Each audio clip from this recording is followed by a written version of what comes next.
Hey, what's going on, guys? Decided to take you guys out on a little stroll today.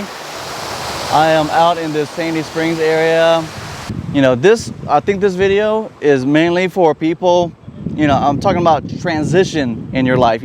Either you're trying to make a transition in your life or you're trying to change something up in your life. And so this is not for those people who already have their career set up, and everything else set up in their life. They're happy with their career. It's not for those kind of people. So if you guys are happy with your career or you guys don't need a transition in your life, you guys don't need to be watching this. But there's other people out there that are wondering, like, what is the next transition in their life, whether it's job-wise, career-wise, money-wise, whatever it is, that they're trying to do. So that's the conversation I want to have with you guys today, and I think this is a cool area. How about this? I'm going to try this out. But check out these stairs right here. This looks like a cool place to just park and hang out right here and have a little conversation. But as I was saying, everybody goes through a phase where they want to transition or they want to change in their life. So I don't know if you guys ever watched like Gary Vaynerchuk, but people always call him up or DM him or whatever, and they're always asking him like, I really want to do something in my life. I want to make an impact, but I don't know what to do. I don't know what my passion is. I don't know, I don't know exactly what career path to pick or whatever. And I think that's really hard for a lot of people, because a lot of people, they don't, the main thing is they don't experiment enough. They don't explore enough. I'm not saying traveling or whatever. I'm saying like exploring different options in your life, exploring different career paths, exploring different skill sets or whatever they're trying to do. People aren't doing enough things, so for me, over the course of a number of years, I have dabbled with a lot of things. I have messed with a lot of different skill sets and dealt with different businesses and ideas or whatever. So I know the process of failing, so failing forward, I guess. And I always knew from the beginning, like the corporate world, the way I know it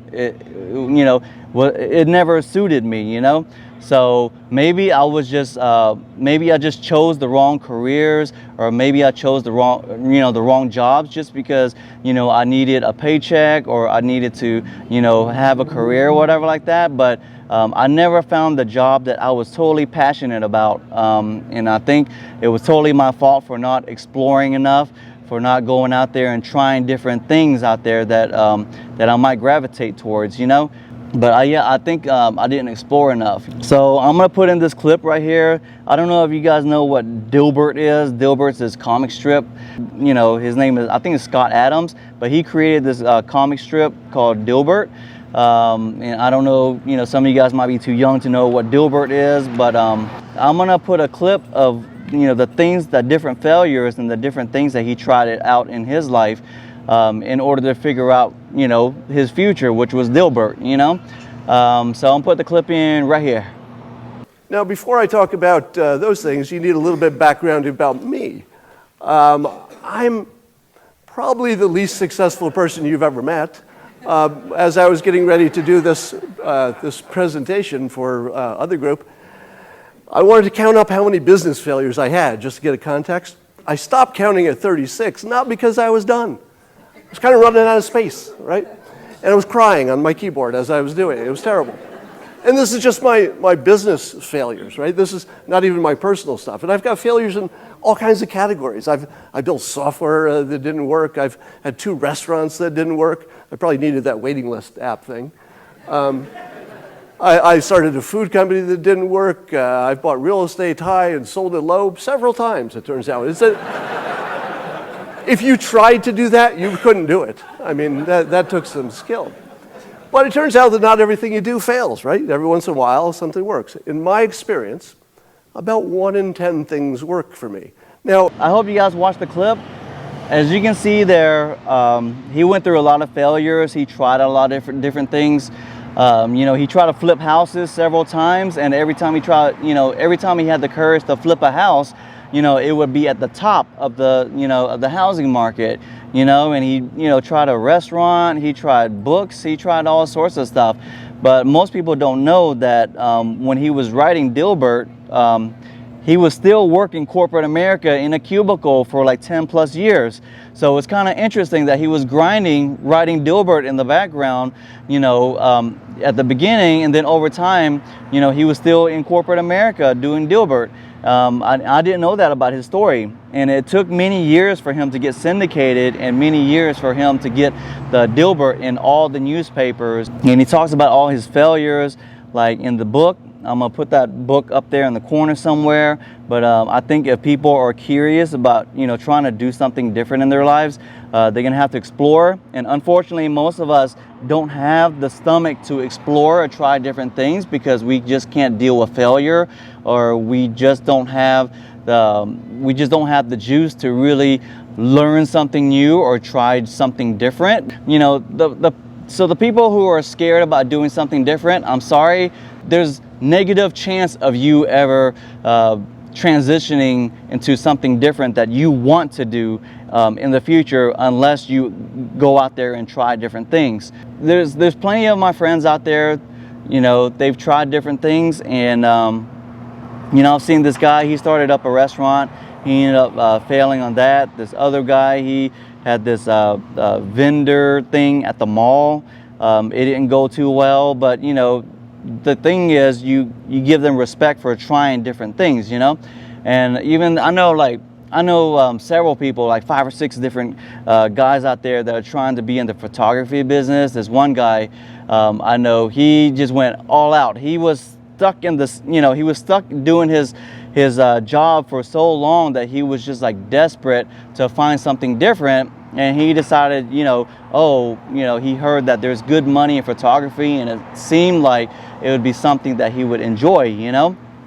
So next thing you know, the guy ends up going all out, buck wild, you know, crazy, buying up the highest end cameras, the most expensive lenses out there, and things like that. He started going to different conferences and workshops, learning how to put packages together and all that other stuff, how to charge people. And he had that honeymoon phase juice, you know, like, so he went all out, you know, trying to figure it out. And honestly, like, it's cool if we're trying to figure things out by doing it, and that's good. But you know, probably reflecting back, he probably would have been better off getting like a mid-level or entry-level camera to figure out if he actually enjoyed it or not, because it's easier if you start off entry-level and then you can bump it up, you know. And that way, if you enjoy it, you can step it up. But if you just go all out and you spend like the most expensive cameras out there and gear and all that, and you find out that you don't like it, when you resell it, you know, you're taking a big loss on it. So yeah, so after all that, he decided that it wasn't for him, so he decided to hang it up and sell all his gear, you know. But the thing is, he tried it, you know. So the thing, and in life, you just don't know what you enjoy unless you try it. And another thing is, when I'm talking about exploring, you know, a lot of people, they fantasize about doing something, and that's not exploring. That's thinking about it, that's dreaming about it. There's no action behind it. So you're never gonna figure out if you're gonna like it or not. Zero way. There's zero way of figuring out if you're gonna like something. And honestly, even, you know, me doing this filming stuff, when I was first doing it, I'm gonna tell you how I ended up getting into filming or whatever like that. And as a hobby, as a side hustle, whatever you want to call it. But the thing is, during that time I had this failing business I was trying to figure out, you know. I was spending all sorts of money on it, trying to figure it out, maxing out credit cards, just failing and failing, you know. And it got to the point where I was like, okay, I need to figure out, you know, somebody said maybe you should hire somebody to do like a commercial to give you a video or whatever. I was like, I don't really want to pay somebody for a commercial. So next thing you know, I dish out some money on a decent camera or whatever like that, so I can learn how to shoot commercials. And at the time, during that time, I really didn't enjoy the process. It was kind of okay at first, you know. It was kind of fun, but it wasn't like you know, like passionate fun, you know? So it was kind of cool because everything's brand new, the camera's brand new. I was figuring out all the buttons or whatever like that. And then of course, all the software, it just looked really intimidating. I think the software part was the most scary part because there was like all the, like 50 different buttons and different things out there to try to figure out to, you know, try to make a video look good or whatever, you know? You know, so I kept on trying to like learn different skills, and then next thing you know, I'm filming like all sorts of stuff. I didn't really care. I was like, you know, I think the first idea I had in my head, it was like, I had this idea for years, so I decided to film it. It was a stupid idea. It was just like little chicken nuggets, you know, fighting or talking with each other or whatever like that. And it was just dumb, you know, but the thing is, it's the creative side of trying to figure out how to make these little things talk and how to make these things move, you know, or whatever like that, you know. So that was just my way of trying to learn how to shoot. And then also, you know, I went out there, I was, you know, filming Pokemon Go. I was like going out there filming all sorts of crazy stuff, you know. I just didn't really care because the camera's new. I was just, you know, everything's like new, so I was just trying to figure out how to shoot, so I didn't really care what I was shooting, you know. And that's the learning and growing process. So even when you watch people on YouTube, if you watch their oldest videos, if you go back to their old videos, it looks cringy compared to their newer videos because you always improve over time. And I think the drawback about being an adult, we don't give ourselves enough time to grow because, you know, as a kid, you're supposed to like learn piano or learn sports from elementary school to middle school to high school, etc. You're growing during that time, you know, so your parents allow you to grow and get better over time.